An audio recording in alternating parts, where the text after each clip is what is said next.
Welcome to another DragonLance Saga review episode. It is Misham Frostcolt the 11th. My name is Adam, and today I'm going to give you my review of The Search for Power, edited by Margaret Weis. I would like to take a moment and thank the DL Saga members and Patreon patrons, and invite you to consider becoming a member or patron by visiting the links in the description below. You can even pick up Dragonlance Media using my affiliate links. Now, this is my perspective only. If yours differs, that's okay. Put your thoughts in live YouTube chat if you're joining live, and if you're watching this after the fact, put them in the comments. We'll have a healthy back and forth about thoughts and ideas and what have you. I don't know, whatever else is, comes up in your imagination. All right, so this is pre-written review for each of these stories. This is the final anthology ever released that I'm aware of. I don't know if the Gillian books or Bertram Guide books are anthologies or not, but as far as I know, these are the last anthologies. And so I'm just going to get back to normal books from here on out. I'm kind of excited to be done. And this was a pretty decent one to go out on. It's not my favorite of the era, the Age of Mortals era, though this is specifically supposed to be after the War of Souls. There were stories in it that were not after the War of Souls. And so that, they always have this weird ebb and flow of actually living up to what the premise of the anthology is supposed to be. So you just kind of learn to go with it as a Dragonlance fan. In any case, again, overall, pretty good anthology. So let's dive into these reviews. The first short story is called Osuin's Treasure by Mark Sehested. Dude, I don't know how to say this guy's name, but whatever. This is a great way to start an anthology. What a good story. It's filled with tension and fear, nearly palpable. We pick up with the Dark Knight Company, who came across the Solamnic Knight Company and defeated them. One wagon went over a cliff as they were traveling towards Sanction. The manifest stated something about Lord Osuin's treasure, but there was nothing in the wagon. Only a squire of a Solamnic Knight survived, and he wasn't speaking.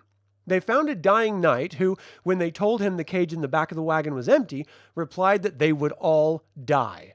But no one would say what the treasure was. Sub-Commander Maros took a finger from the squire, but he only repeated the oath.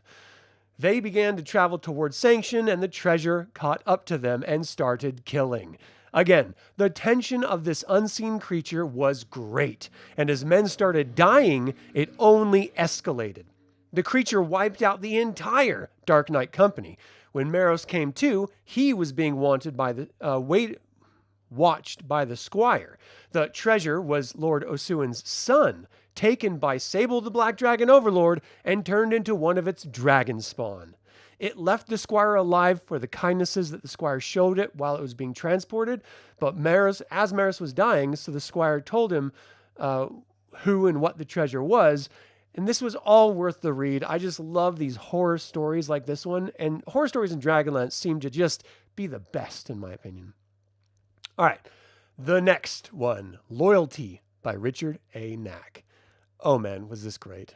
A Minotaur ship was scouring the seas looking for rebels and defectors and arrived at an island as a storm set in. As the Minotaurs were disembarking, their captain, Salvus, left ahead of the others and found a cave with a massive dragon totem in it. He transformed into his true form, a silver dragon named Shield. He had been looking for the skull of his mate, killed by a red dragon named Volcanus, who was also killed by Malastrix. Shield could feel the death of Malice somehow, but when he destroyed the totem, when he started to destroy the totem, the spirit of Volcanus appeared. He said that he would let Shield's mate's spirit leave the totem if Shield let Volcanus' spirit into him as a new body. He, of course, refused, and he was wounded by the awesome power of the spirit of Volcanus in the battle after. Then his crew arrived, and as he quickly shifted into Minotaur form again, they took him to the camp at the shore where he was basically looked after and healed for days. Then they knocked him out, and when he awoke, he was underneath a net. The other Minotaurs realized that he was in fact a dragon, and they believed that he was going to kill them. When Shield explained what he was actually doing and why, he told them all to leave so that he could free his soul's mate and they would not be damaged in the fallout of it. So they left in their longboats, and Shield returned in order to succumb to Vulcanus for his mate. But when he began to enter Shield's body, Vulcanus said that he would not let his mate go free. So Shield struggled, then suddenly the Minotaurs all rushed in and started attacking the totem. They lost a lot of their crew, but the totem was destroyed and Shield's mate was rescued in death. Shield woke to his first mate, who explained the outcome and left the skull for him. They fought for their loyalty of their captain. It was such a moving story about brotherhood and loyalty. It really reminded me of being in the military again and what any true friend would do.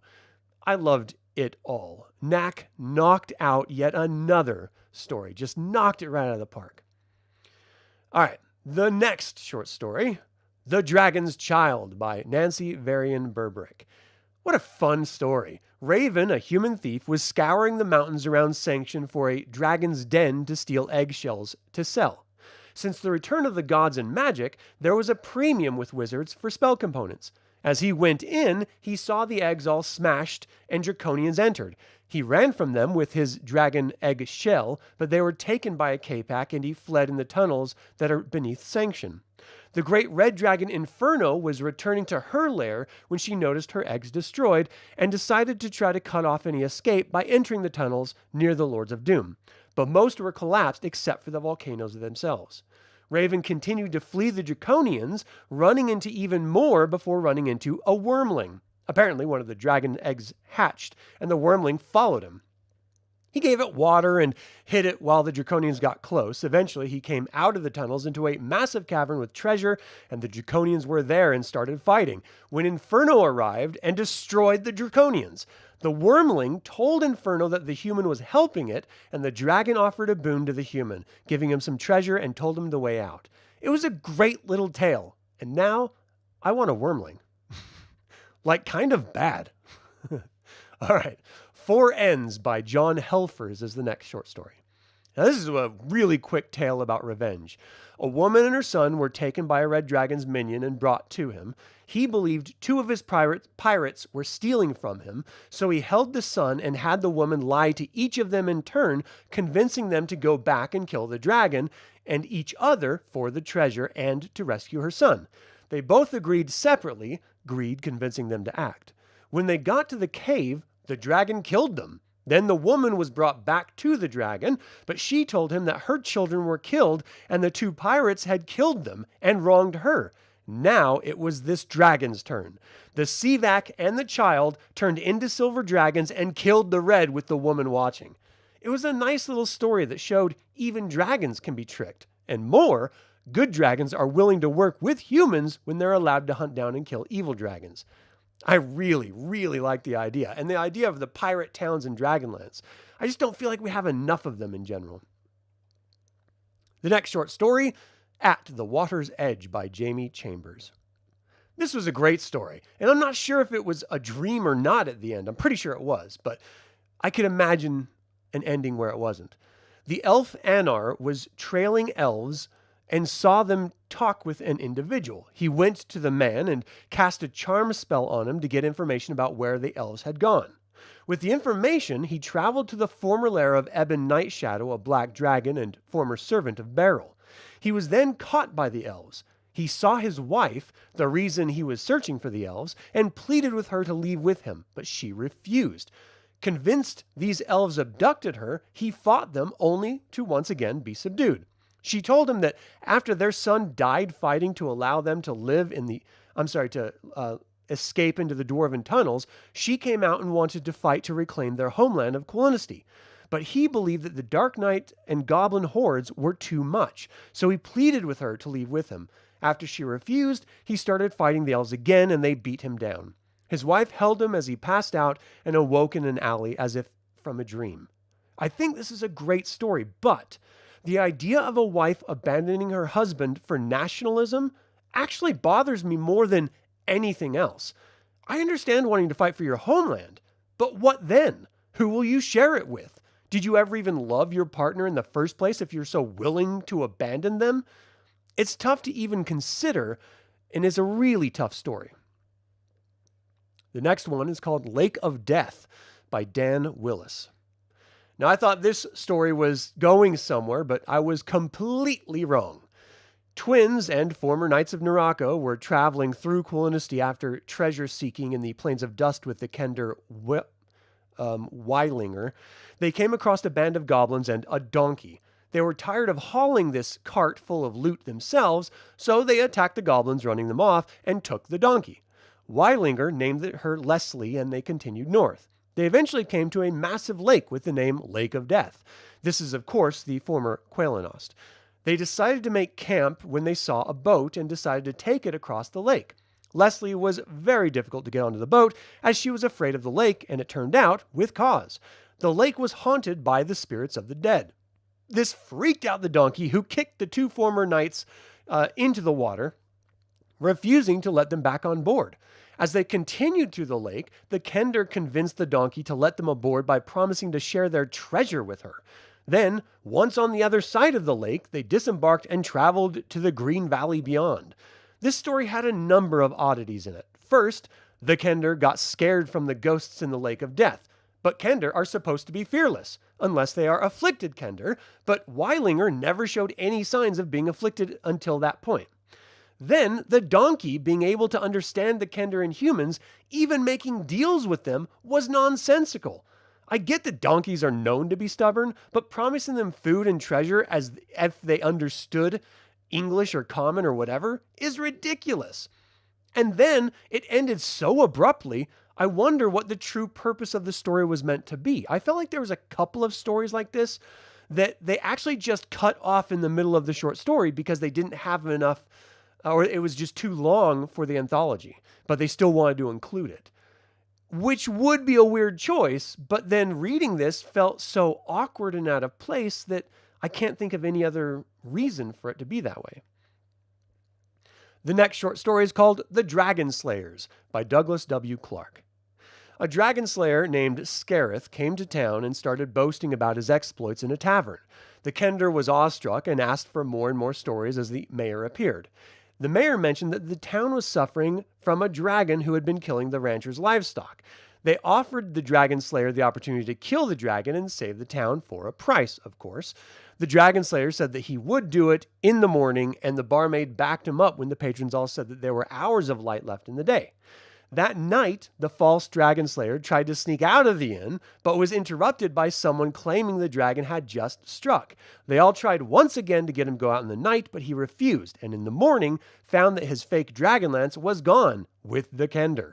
The barmaid insisted on going with him to find the Kender and kill the dragon. As they searched, they split up with the storm clouds gathering. The dragon slayer found the Kender, who was making a cage, and they heard a scream. As they ran to it, they saw the dragon resting in mud with a claw holding the barmaid down. As lightning flashed overhead, the dragon got up and flew away, with the lightning reflecting off of its copper scales. They returned to the inn with the dragon gone. The barmaid and dragon slayer married and took over the inn, and the Kender told tales of how he slayed the dragon, with help, every night. It was a fun story about the copper dragon, but I almost would rather have the dragon slayer be outed than make a deal with the copper dragon, thereby seeming to be a hero. But it was a fun story nonetheless, and the inspiration for the cover art. Or at least in part. The next story was Inventory by Gene Rabe. Now, a red dragon had snatched 2 dwarves from a mountain and brought them to her hoard. She had taken the hoard from a dead dragon and wanted it inventoried in context to contest with a black dragon's hoard. The dwarves worked day and night cataloging the items, terrified of the red dragon. Then one day a dwarf brought a magical mirror to the red, and it vanished inside of it. The dwarves filled their pockets with as much treasure as they could carry and left to go to their respective town, when they were snatched up again by the black dragon that the red was competing with. He thought they were random dwarves, and he was scouring the trail the red had found her dwarves on. It was a fun little tale about dragons wanting to know exactly what is in their hoard, and it's funny to consider they compete with literal lists of items between each other. I enjoyed the tale. All right. The next short story is Special Delivery by Jeff Grubb. What a great story. We got Lord Toad back, and he is in fact alive post War of Souls. The city of Flotsam is turned into a pirate town led and controlled by Raja, a minotaur, and the supposed behest of Lord Toad. The tax collector Edger had learned of gnomes who wanted to deliver music boxes to the town, but he knows that the town wouldn't want any loud bangs and explosions that are customary with gnomon inventions. So he goes to investigate the goods themselves. He discovers they actually work and are quite lovely. So he brings the gnome and his machines to the council, and Toad allows him entry into the town to deliver the goods. But Raja, the Minotaur, speaks out against it. He demands the gnomes stay over 100 feet away from the town at all times, except for deliveries. And Toad agrees. So do the gnomes. So when the first shipment comes, it's pushed down the hill and crashes into the gates, destroying them, followed by many more wagons full of musical devices, which all crash in turn. The gnomes are ordered to not use the gates anymore and to keep away from the town. So they begin to catapult the deliveries. This infuriates Raja, who goes to collect a militia to eradicate the gnomes, but Edger asks Toad if he can warn the gnomes. Toad agrees, and when he arrives at their quarry, they seem elated that the Minotaurs and pirates are gathered to confront them. He brings Edger into the townhouse, which itself catapults into the air over Flotsam, where they drop more deliveries onto the Minotaur and the pirates' heads, then crashes into the hillside.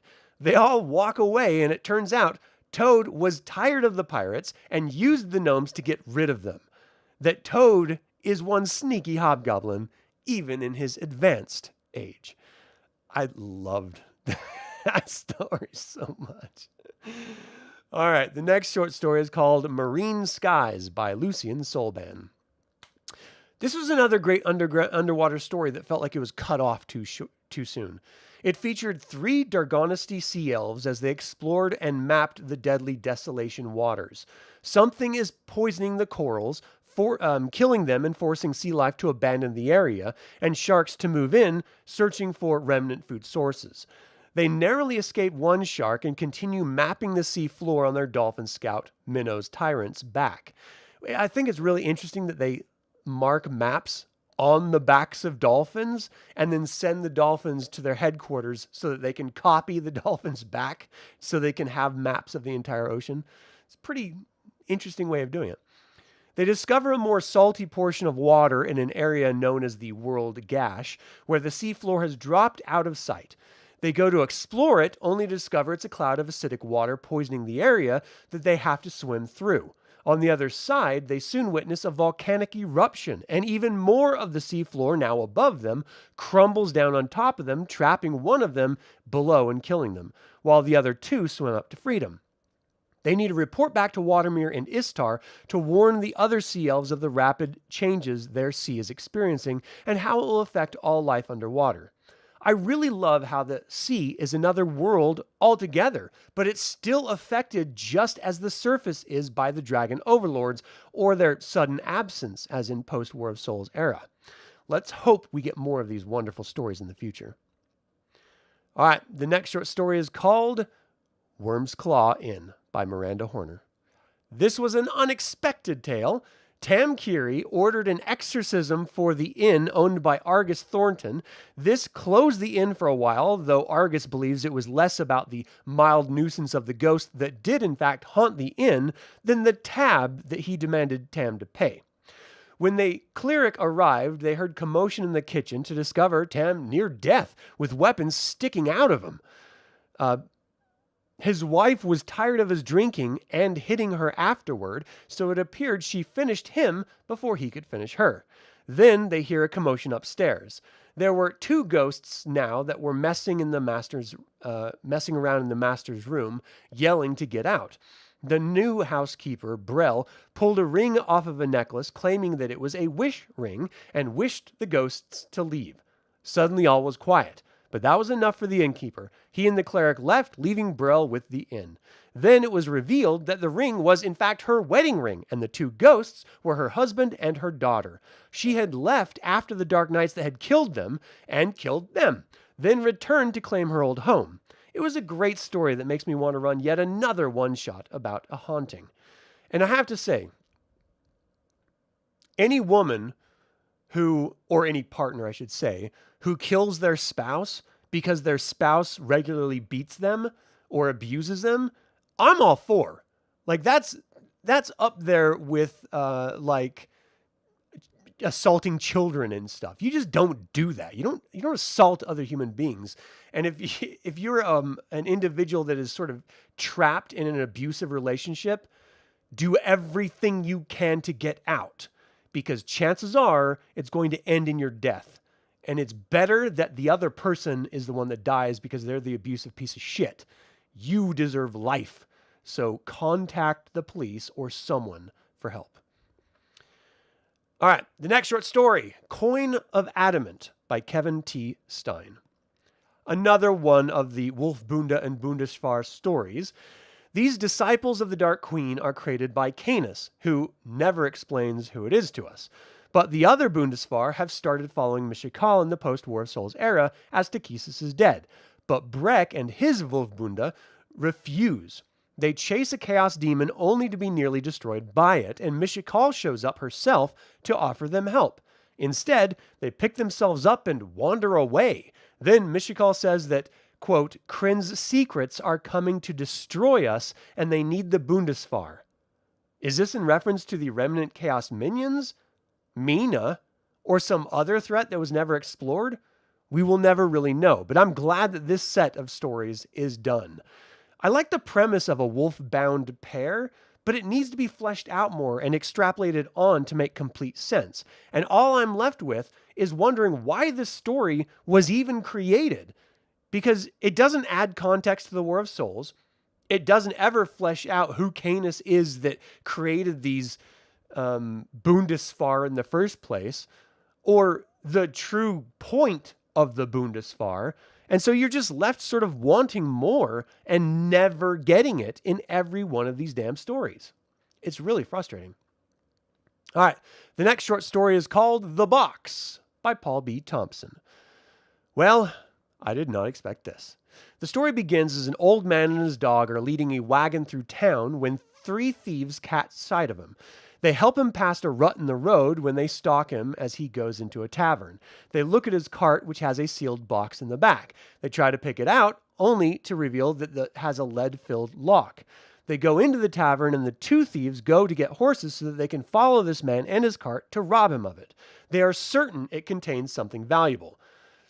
They catch up to the man, stab him, and take the box. They go into the wilderness and break it open to find another box with no means of opening it. They deliver it to a fence, who eventually builds a bonfire to melt its forged hinges. And the side reveals a phrase, Zetan sleeps within. They leave the fire till morning. When they return to it, the box is open and the smith is dead. Soon, men start going missing or are found dead, and the thieves realize that the box contained an egg that must have hatched. Now a dragonling was running around, killing the keep's residents. The fence locks the thieves in the tower as the dragonling slowly stalks them, then kills everyone. It leaves the thieves for last. When the deed was done, the old man and his dog rode through the keep, explaining to the reader that they are cursed to distribute the dragon's young in this manner for trying to steal its treasure. This is a punishment. This story does a really great job of setting up the horror of being stalked and hearing death all around you. It was really great, even if my synopsis wasn't.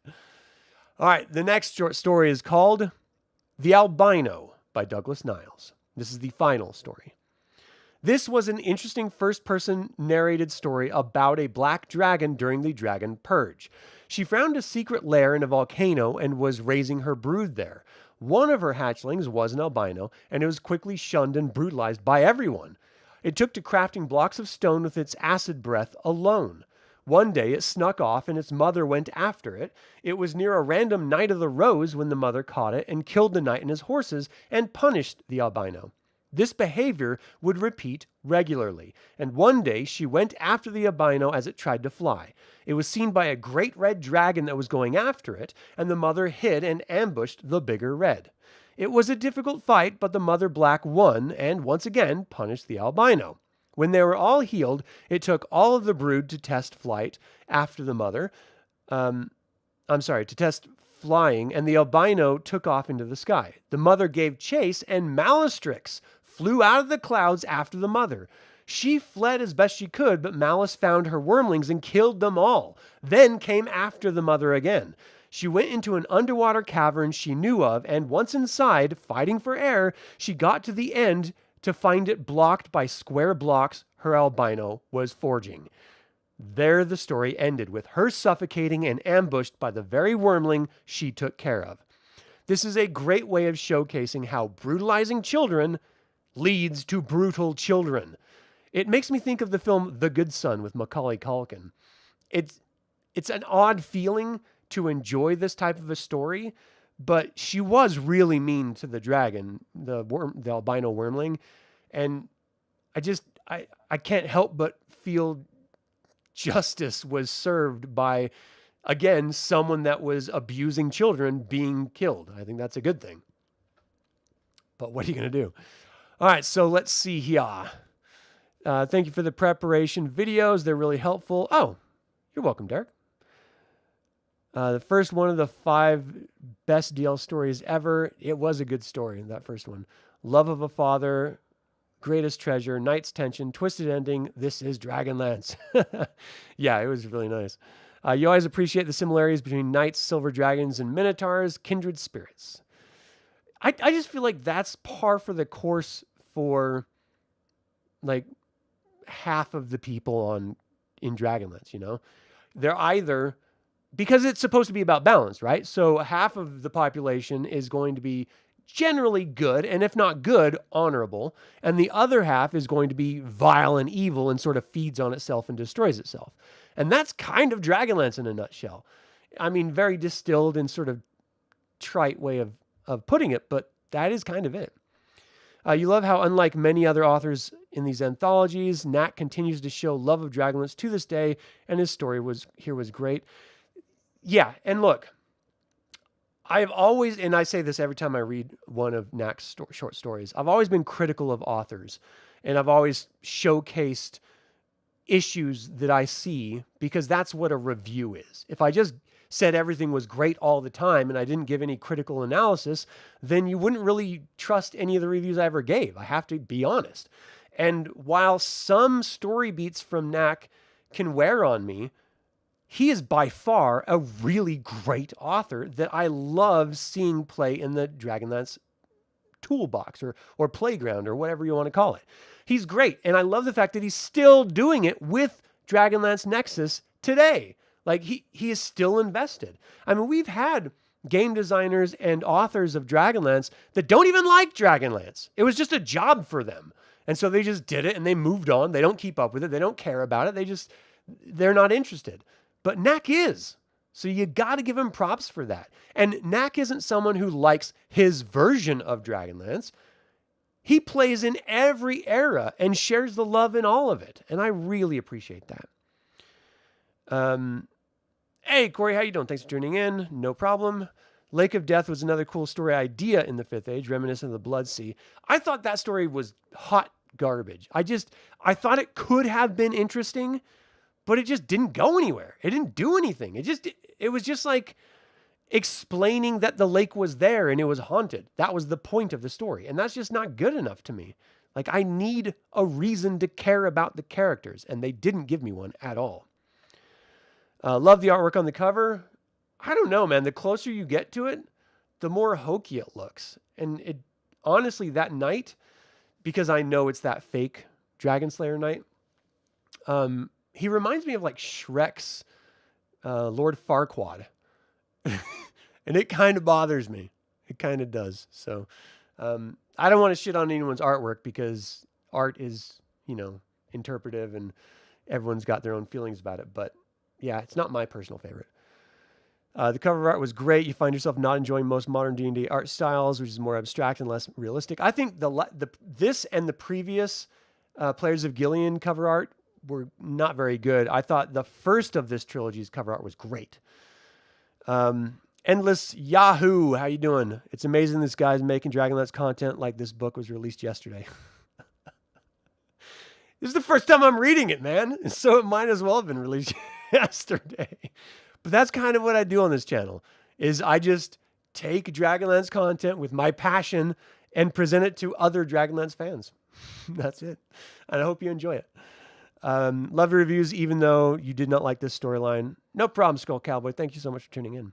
You love the Elmore art back in the day? Yeah, me too. He's the great. Lord Toad, what an unexpected find of a story. So much fun. Yeah. And the fact that he just mumbles because he's so old, they just describe him as like just layers of skin on this throne, and someone else has to speak for him and interpret for him. And he just sort of like mumbles, but the gnomes understood him and understood what he was asking them to do without overtly saying it. That just goes to show how cunning Lord Toad actually is. Look, you start Dragonlance hating Lord Toad because he's a little conniving piece of garbage. Yes, but I end Dragonlance loving the character. And it's got to be thanks to Grub. It's all thanks to Grub. Hated what this line did to Raceland.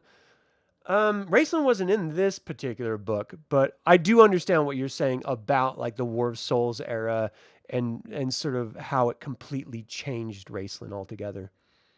You can think of another character in fantasy like Toad. Oh, you can't think that survives as far into the canon as Toad does. Yeah, usually they have a decent ending to characters, but Toad never ends. Toad is eternal. The Dragon Overlords ended before Toad did. That's crazy. And he's died multiple times. All right, so you're trying to finish the Blades of the Tiger series. I love that series, Endless. I really think the Tolida's series is a hidden gem of Dragonlance trilogies. He's the Goblin Elmer Fudd. Yep. Can confirm. Maps on dolphins sound like an idea that Lauren would do in one of the games. Outside the box, fun and surprisingly effective. I agree. I'm hoping I can get her back in another game soon. You like Mina's story from War of Souls period? I didn't mind it at all. I thought it was fun. I even liked Mina's story into Dark Disciple, and that's pretty contested. While I think the second two books of that trilogy are not as good, I still think it's a good trilogy, and it's still part of my headcanon for my storytelling. The collection had some different authors that you weren't familiar with, and you enjoyed the fresh takes. Overall, really like this anthology. Yeah, and you know what? We have to appreciate that even near the end of its life cycle of Dragonlance novels being released, they were still willing to let new people in to sort of kick the tires. And I really respect that. I like fresh blood coming into a setting that is as beloved as Dragonlance, you know? If WotC isn't willing to do any more anthologies in the future, I think the fans of this channel should do one as a fun project. That's not a bad idea. That's a really good idea, actually. We might have to think about this and have it so it's released in like a... we won't be able to call it Dragonlance because of the IP. So we could call it DL Saga Anthology or something to that effect. Or, you know, it would have to be under DL Saga rather than Dragonlance Saga for us to be able to release it. But I think that's a really good idea. And I've self-published books before. I know how to do it. And I could definitely set it up. I would want to do it on like a anniversary date, so it's just a little bit more significant, you know? But I don't want to wait another decade. So maybe, I don't know. I don't know. What? Thank you for bringing that up. Let's sit on it for a little bit and think about it. If you would like to write a story, start brainstorming, because I think it's a great idea. I think it's something we should definitely consider.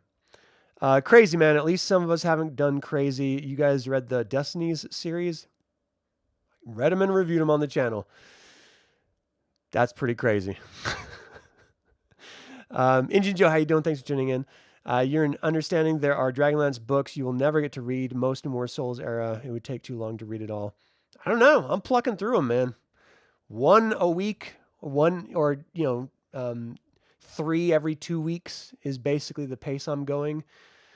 Getting through them. Getting through them. Ryan, thanks for tuning in. How you doing?